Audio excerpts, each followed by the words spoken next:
Personne ne te croira. Ces mots, ma propre fille me les a jetés au visage, suivis d'un rire si aigu qu'il a tout brisé en moi.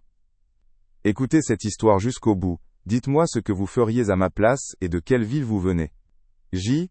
était assis dans mon salon, sur le fauteuil que j'ai retapissé de mes mains, et mes enfants, Élise et Mathieu, venaient de me condamner à l'oubli. Pour eux, je dis, était plus qu'un vieil homme confus, un fardeau dont il fallait se défaire en vendant la maison que j'avais bâtie pour eux.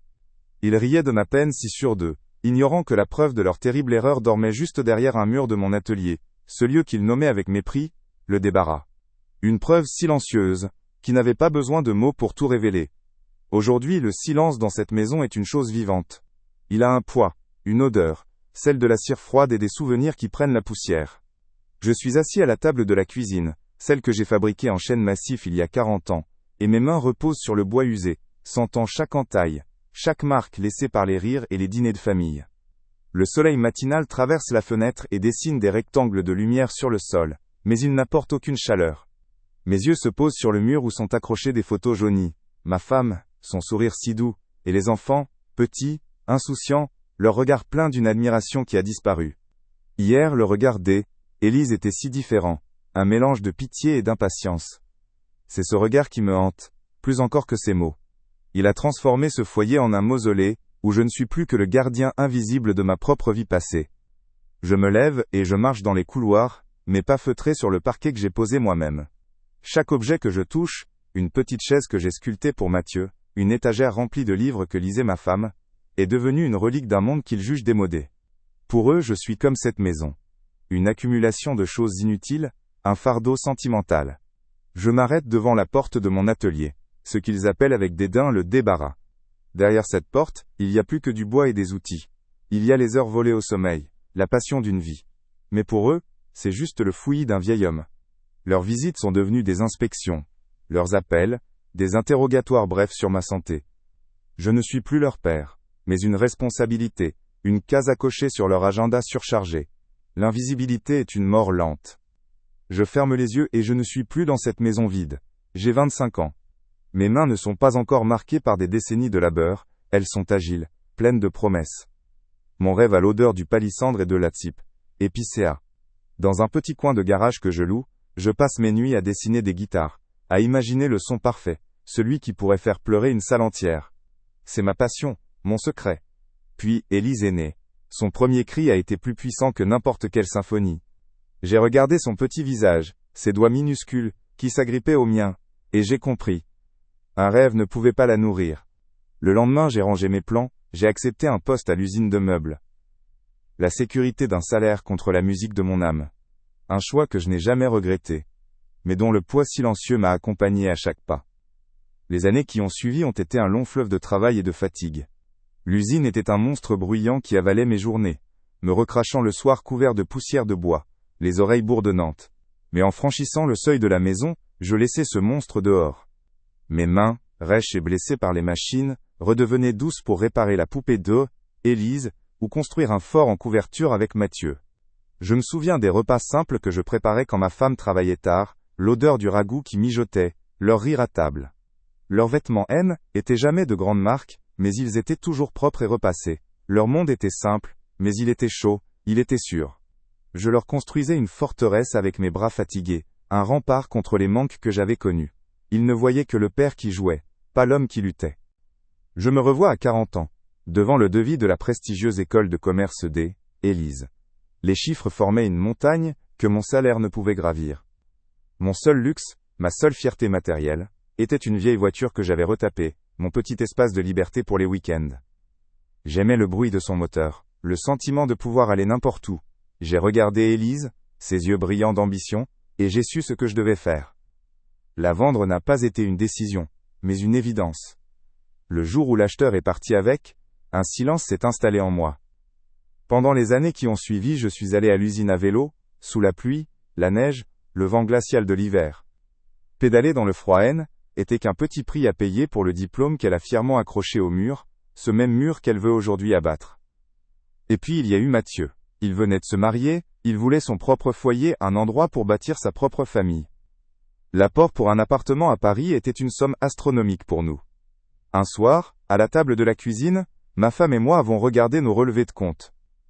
Nos économies pour la retraite, le fruit de 40 ans de privation, étaient là, endormies. Elle a posé sa main sur la mienne, et a dit cette phrase que je n'oublierai jamais. On se débrouillera bien, Alain. Nous avons signé le chèque sans hésiter. 40 000 euros. Était notre avenir, notre sécurité, que nous leur offrions comme on offre un premier vélo.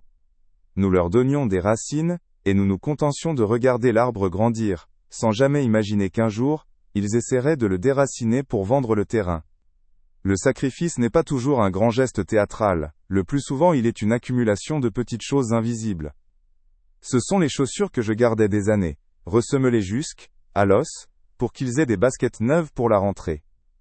Ce sont les vacances que nous n'avons jamais prises, remplacées par des étés à bricoler dans le jardin pour en faire leur royaume. Ce sont les nuits blanches passées dans mon atelier, non pas pour mes guitares secrètes, mais pour leur fabriquer un bureau solide pour leurs études, une bibliothèque pour leurs livres, un lit où faire de beaux rêves. Chaque meuble de cette maison, chaque planche du parquet, chaque tuile sur le toit, est imprégné de ce temps que je ne me suis pas accordé. Des choses qu'ils ont toujours eues, qu'ils ont crues normales, allant de soi. Des choses qu'ils appellent aujourd'hui le fouillis d'un vieil homme. Je n'ai jamais rien attendu en retour. Ni gratitude, ni reconnaissance. Un père ne tient pas les comptes de ce qu'il donne. L'amour n'est pas un investissement avec retour sur capital. Je croyais sincèrement que mon héritage ne serait pas matériel, mais immatériel, la conscience d'avoir été aimé inconditionnellement. Leur réussite était ma paye. Le sourire de ma femme quand elle les regardait, fiers et éduqués, était mon dividende. J'ai bâti cette maison comme un sanctuaire pour cet amour, pensant qu'il était la fondation la plus solide qui soit. J'étais convaincu que même après ma mort, ils sentiraient cette force dans les murs, qu'ils la transmettraient à leurs propres enfants. Je leur ai tout donné, sauf une chose, la plus importante peut-être, la conscience de la valeur des choses qu'on ne peut pas acheter. Et c'est mon échec. Après la mort de ma femme, le silence a d'abord été un linceul partagé, puis il est devenu ma prison solitaire. Le téléphone, autrefois un lien, s'est transformé en instrument de mesure de la distance. Mes appels restaient souvent sans réponse, renvoyés vers une messagerie vocale, pleine de promesses de rappel qui ne venaient jamais. Quand j'arrivais à les joindre, nos conversations étaient hachées, utilitaires. « Ça va, papa ? Oui, tout va bien. Et toi ?» suivi d'un silence pressé.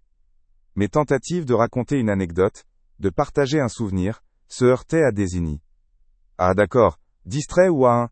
Je dois filer, on s'appelle plus tard. » Le plus tard est devenu une unité de temps indéfinie. Les visites, elles, se sont espacées jusqu'à devenir des événements rares, cochés sur un calendrier par devoir. Ils entraient le regard balayant la pièce, déjà pressés de repartir. Puis vinrent les gestes, plus cruels que les silences. Leurs regards ont changé. La chaleur a laissé place à une sorte d'évaluation clinique, comme s'ils analysaient une vieille bâtisse pleine de fissures. Ils ne me voyaient plus. Ils voyaient les problèmes que je représentais. Ma solitude, ma santé fragile. Cette maison trop grande pour un seul homme. J'ai commencé à être exclu des décisions qui me concernaient directement. Un jour, je les ai surpris à discuter à voix basse de la possibilité de me trouver une aide à domicile, comme si je n'étais pas capable de gérer mon propre quotidien. Ils parlaient de moi à la troisième personne alors que était dans la pièce D, à côté. Leur conversation à table écoulait autour de moi, un torrent de sujets auxquels je n'avais plus accès. Leur carrière, leurs amis, leurs projets de vacances. Était un rocher immobile au milieu d'un fleuve qui ne faisait que éroder. L'humiliation la plus profonde est toujours silencieuse. Je me souviens de l'anniversaire de mon petit-fils. Était là, assis dans un fauteuil dans un coin du salon, un verre à la main que personne ne pensait à remplir. Je les regardais rire, s'embrasser, vivre leur vie de famille comme si était un tableau accroché au mur, une partie du décor. On me souriait poliment en passant. Un bref. « Ça va, papa ?» sans attendre de réponse. Plus tard dans la soirée, alors que je m'approchais de la cuisine, attiré par leurs éclats de voix, j'ai vu Élise et Mathieu en pleine discussion. En me voyant arriver, Élise a doucement fermé la porte devant moi, avec un simple « On parle de choses importantes, papa ?» Le déclic du loquet a résonné dans ma poitrine, comme le son d'une condamnation. Ce soir-là, j'ai compris que était plus un membre de la famille, mais un sujet de conversation. Ce soir-là, après leur départ, je suis descendu dans mon atelier. L'odeur de la sueur froide et de la térébenthine m'a accueilli comme une vieille amie. Ils l'appellent le débarras, un cimetière de projets inachevés. Ils n'ont jamais su. Derrière étagère où s'entassent de vieux pots de peinture, il y a un panneau que j'ai ajusté au millimètre près. Mes doigts, qui tremblent parfois de vieillesse, l'ont trouvé sans hésiter. Je l'ai fait glisser, révélant une alcôve sombre et silencieuse. À l'intérieur, alignée sur des supports que j'ai sculptés, elle dormait. 12 guitares. Mon rêve secret. Chacune faite d'un bois précieux. Palissandre des Indes, épicéa des Alpes, ébène du Gabon. 40 ans de nuits blanches, de passion volée à la fatigue, de silence. Était ça, mon véritable héritage, celui que je comptais leur laisser. Pas de l'argent mais, âme d'un homme sculpté dans le bois. À côté des guitares, reposait une enveloppe jaunie. À l'intérieur, une lettre de mon plus vieil ami Jean-Pierre, celui que j'avais aidé à acheter son premier violon, et qui est aujourd'hui un concertiste de renommée mondiale. Était son évaluation, une faveur qu'il m'avait faite en secret. Il estimait la collection à une somme qui aurait pu changer leur vie, les mettre à l'abri pour toujours. Juste à côté, un autre document, écrit de ma main, mon testament original. Chaque guitare y était attribuée. La première, l'Aube, pour Élise, pour ses débuts prometteurs. La 6e, la Patience, pour Mathieu, pour la famille qu'il construisait. Était un testament d'amour, chaque instrument porteur d'une histoire, d'un vœu. Mais en le relisant ce soir-là, le rire de ma fille résonnait entre les lignes, transformant chaque mot d'amour en une accusation de ma propre naïveté. Cette nuit-là, la flamme d'un briquet était ma seule réponse. Je n'ai pas crié, je n'ai rien cassé. J'ai simplement tenu le testament, ce papier jauni où mon amour était consigné comme une relique, et je l'ai approché de la petite flamme vacillante. Les mots, mes espoirs, se sont tordus en une fumée âcre avant de devenir des cendres noires et légères sur le sol en béton de l'atelier. Il n'y avait aucune tristesse dans ce geste, seulement une clarté glaciale, la paix que l'on ressent quand une longue fièvre se brise enfin. Le lendemain matin, j'ai composé un seul numéro, celui de Jean-Pierre. Ma voix était stable, dénuée de toute émotion. C'est Alain. J'ai besoin que tu vendes la collection. Toute la collection. Il n'a pas posé de questions, il a seulement senti le poids du silence derrière mes mots. J'ai raccroché, le contrôle de mon histoire de nouveau entre mes mains. Le surlendemain, étais assis dans le bureau feutré d'un notaire, l'odeur du papier et de la cire scellée flottant dans l'air. J'ai dicté mes dernières volontés, avec la même précision que lorsque je taillais une pièce de bois délicate. La maison, ce sanctuaire qu'il voulait profaner, et l'intégralité des fonds issus de la vente des guitares, iraient à une petite école de musique de quartier, un lieu où des enfants aux mains vides pourraient apprendre à faire chanter le bois. Mon héritage ne serait pas un fardeau, mais une chance. Une chance pour des inconnus. Pendant que le notaire rédigeait, je ne pensais pas à Élise ou à Mathieu. Je pensais à Grenade, aux ruelles de l'Albacine, au son rauque et passionné d'une guitare flamencasse, élevant dans la nuit. Je ne fuyais pas. Pour la première fois de ma vie, j'allais quelque part juste pour moi. Un mois plus tard, la nouvelle a éclaté dans un petit article du journal local, un entrefilet sur les dons philanthropiques que personne ne lit jamais, sauf quand on y cherche son propre nom. Ils sont arrivés un samedi matin, sans prévenir. La voiture Élise, une berline allemande qui criait sa réussite, s'est garée brutalement devant la maison. Ils en sont sortis précipitamment, les bras chargés de paquets luxueux, de paniers garnis, et même d'un grand cadre photo, avec un montage de nos vieux clichés de famille. Leurs visages arboraient des sourires forcés, des expressions de contrition répétées devant un miroir. « Papa, nous n'avons jamais su », a commencé Élise, sa voix tremblante d'une émotion si fausse qu'elle en était presque parfaite. Mathieu, derrière elle, hochait la tête, les yeux humides, me tendant un pull en cachemire. Ils voulaient me toucher, me prendre dans leurs bras, comme pour effacer des années de négligence par un contact physique. Je suis resté assis à ma table de cuisine, tenant ma vieille tasse de café ébréchée, mes mains stables autour de la céramique chaude. Je les ai laissés parler. Leurs mots, nous voulions seulement le meilleur pour toi. Pardonne-nous, nous sommes ta famille. Formaient une litanie désespérée qui se brisait contre le mur invisible qu'ils avaient eux-mêmes érigé. Je les regardais, mais je ne les voyais plus comme mes enfants. Je voyais la panique dans leurs yeux, le calcul derrière chaque larme, la cupidité qui tordait leurs traits en un masque de regret. Ils étaient pas brisés par l'amour, mais par l'humiliation et la perte d'une fortune qu'ils n'avaient jamais méritée. Le silence dans la pièce était le mien. Il était solide, inébranlable, et il leur renvoyait les échos de leur propre vacuité.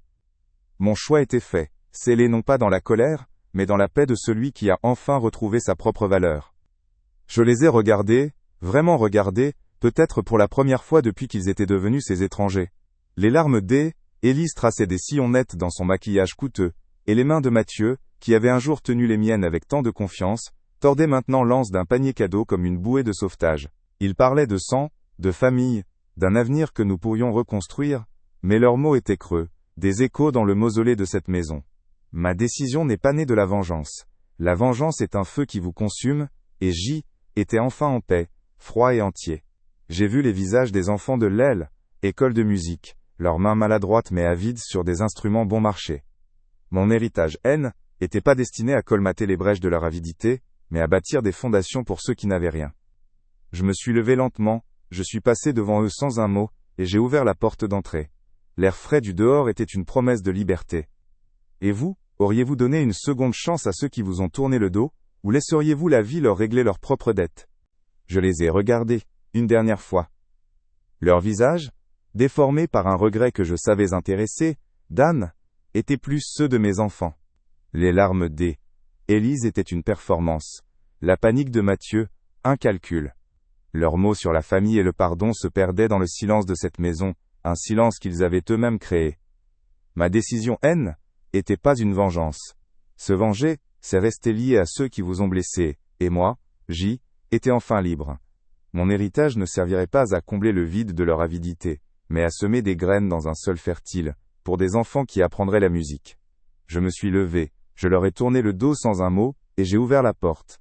Dehors, l'air était différent, la promesse d'une autre vie. Et vous auriez-vous pardonné, ou seriez-vous parti sans vous retourner?